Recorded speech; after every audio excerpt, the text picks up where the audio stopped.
This weekend I played Trials, as I'm often known to do, and after a few games I switched from my newly acquired Felwinters Lie to the Mindbender's Ambition. That switch prompted a never-ending wave of confusion from my Twitch chat with questions popping up every 3 minutes, ranging from, hey, why no Felwinters, which is understandable, to Felwinters confirmed not worth, with like 12 H's, which A, alright, settle down there, and B is the reason for today's video. Felwinters is here and it's hot. There's no denying its raw destructive power in PvP. I made a video on the gun the day it dropped, which goes over live Felwinter testing and initial thoughts on overall viability. If you haven't seen it yet, the link is in the top right corner now. If you don't have a lot of time, the TLDR is that the gun is very consistent, and in terms of deep one-hit kill range, it's gotta be the most consistent non-slug shotgun in the game. But, with a capital B, is there anywhere the mighty Felwinter falls short? Any possible category where it fails to meet the strength of the competition? That is what we are here to talk about today. That, and also the sponsor of today's video, Manscaped. Fellas, how are you gonna get someone else to inspect your very own Felwinters Lie if you don't make any effort to clean up your own barrel once in a while? Hook yourself up with Manscaped and their Perfect Package 3.0 kit. Manscaped created the world's first manscaping kit that makes cleaning up downstairs both safe and easy. Their USB-powered and waterproof electric clippers are so consistent and precise you'll swear the damn thing has shot package built right in. The 3.0 kit also comes with cologne, hair and body wash, even ball toner.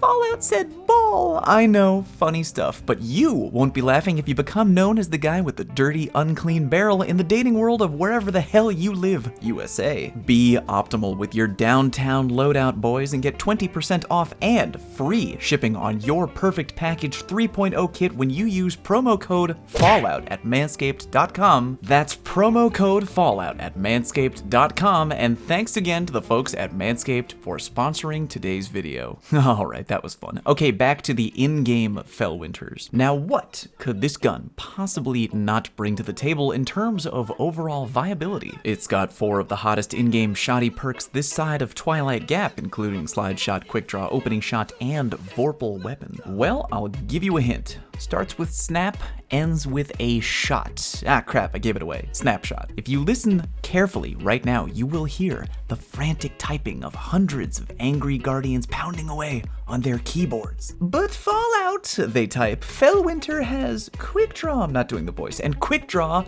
maxes handling. Do you know how often I see that comment, by the way? QuickDraw maxes handling. In fact, if I had $1 for every time I heard it, I wouldn't need to do ad reads anymore. Let's quickly go over again why that isn't true. Here we have both the new hotness Felwinters Lie versus the long reigning tyrant Mindbender's Ambition. As you can see, my Mindbender has both QuickDraw and Snapshot together. But according to some people, both these guns should theoretically have equal handling stats because according to them, QuickDraw, quote, maxes handling. Quick reminder, handling in Destiny is 3 things. 1, how fast you switch from weapon A to weapon B. 2, how fast you switch from weapon B to weapon A. And 3, how fast you can ADS your weapon. Now, if QuickDraw truly maxed out your weapon's handling, then even with Snapshot, both of these guns would be able to ADS at the exact same speed, right? Wrong, because my Mindbender with Snapshot still manages to ADS faster than the Felwinter. The clips are kinda quick, so I'll go John Madden slow motion for you while sparing you my terrible John Madden impression. As you can hopefully see, while QuickDraw is still massively helpful for handling overall, using the word max, as in maximum, as in could not be higher, is technically not correct because Snapshot can still help you get that full ADS faster. Yes, I know, it's only by a small chunk of frames, but those frames could mean the difference between life and death. I know for a fact when I'm playing with my Felwinter and get into a close range shotgun duel, if I die by a fraction of a second without managing to get a shot off, I immediately begin to wonder if I would have lost that engagement had I been equipped with my extra snappy Mindbender. Right about now would be a pretty good time to clarify to my viewers, hey, is Fallout saying that the Mindbender is clearly better than the Felwinter because Mindbender can still drop with Snapshot and the Felwinter can't? No, I am not saying that. What I am saying is that even though Felwinters Lie is very clearly a top-tier shotgun choice, maybe it's not the only top-tier choice. For the record, the other aspects of qUicKdRaW when it comes to simply whipping out your shotgun, the speed between Felwinters and Mindbenders, both with qUicKdRaw, is virtually identical. It's just the additional ADS speed aspect that can still be improved with the addition of Snapshot. Again, I know it's just a small chunk of frames, but ask any tournament-level gamer across any genre. Frames add up. But before I beat the Mindbender drum too hard, let's remind ourselves what Felwinters brings to the table, which is a lot. From my day one impressions video, it's very clear that the combination of opening shot together with shot package pays the goddamn bills. Being able to consistently get one-shot kills at just a hair past 8 meters is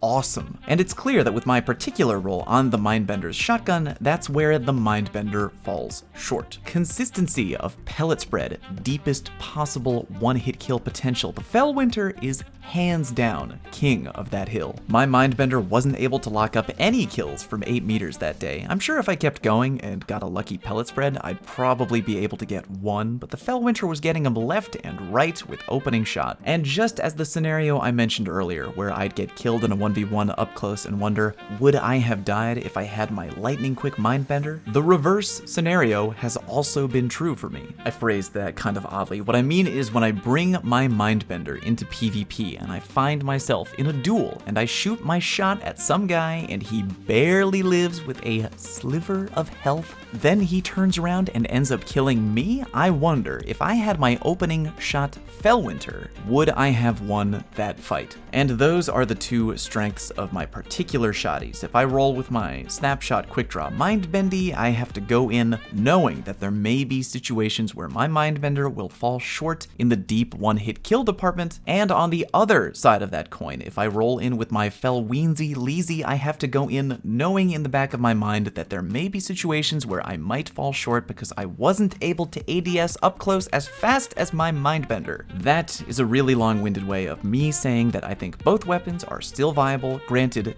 you may not have a Snapshot qUicKdRaw Mindbender. In fact, due to horrifically painful farming and overall terrible RNG in Destiny, I'd wager that most people watching this video don't have a Mindbender with that role, so the choice between the two guns might be much easier for them. I just wanted to point out that I think that it is possible for a current, well-rolled shotgun, or at least one of them, to still be able to go toe-to-toe with the new big bad gun on the block. If I'm comparing the viability of my own two specific god roll shotguns, my Felwinter and my uber handling Mindbender, I'd say that the Felwinter is more likely going to win engagements where I find myself this far away from my enemy and really need the extra help provided by a tighter pellet spread and opening shot. On the other hand, my Mindbender is more likely to win engagements where I'm this far away from my enemy, where I'm not quite close enough where I want to hip fire, but close enough that I still want to ADS, and probably am so close that I don't need the extra help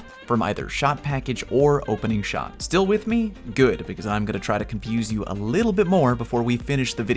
If you're flexible on what armor mods you put on your Guardian in PvP and what exotic armor you wear, you can take measures to patch up the shortcomings of the Felwinter. I say the word shortcomings lightly. It's mainly because I'm so used to the lightning fast handling on my Mindbender. So for example, take the Hunter. Look into their eyes and know that they are in fact pure evil. By equipping an exotic that can blow the handling of all your weapons through the roof, like the Dragon's Shadow, the default Felwinter can now swap ADS faster than a qUicKdRaw Snapshot Mindbender. Is there possibly too much on the table to consider right now? Are you feeling a little overwhelmed and maybe confused about which shotgun is, quote, best overall? Well, good, then my work here is done. The TLDR is that I don't like carving things in stone by saying this gun is hands down the best, because there's always more things to consider. If I'm playing my Titan, where I don't use exotics that can boost handling and always find myself just inches from my enemy's face, I might use a gun like my Godroll Mindbender that has extremely amazing handling on its own. If I'm feeling evil and play my Hunter and have the ability to equip the Dragon's Shadow, I might roll with the Felwinters, because then I have the best of both worlds, reliably deep and consistent one-hit kill power, and lightning fast handling at a moment's notice. I know it's tempting, but try to never have a mentality of this gun is hands down without a doubt the best, because there's almost always situations where one weapon might come in handy slightly more than another. That's why my vault is like my fridge, always full, baby. Well, that and because I have no self-control. Anyway, please click the subscribe button if you haven't already. Ring the bell if you are an extra homie. Thank you very much for watching. Hope you learned a little something, and I'll see you next time.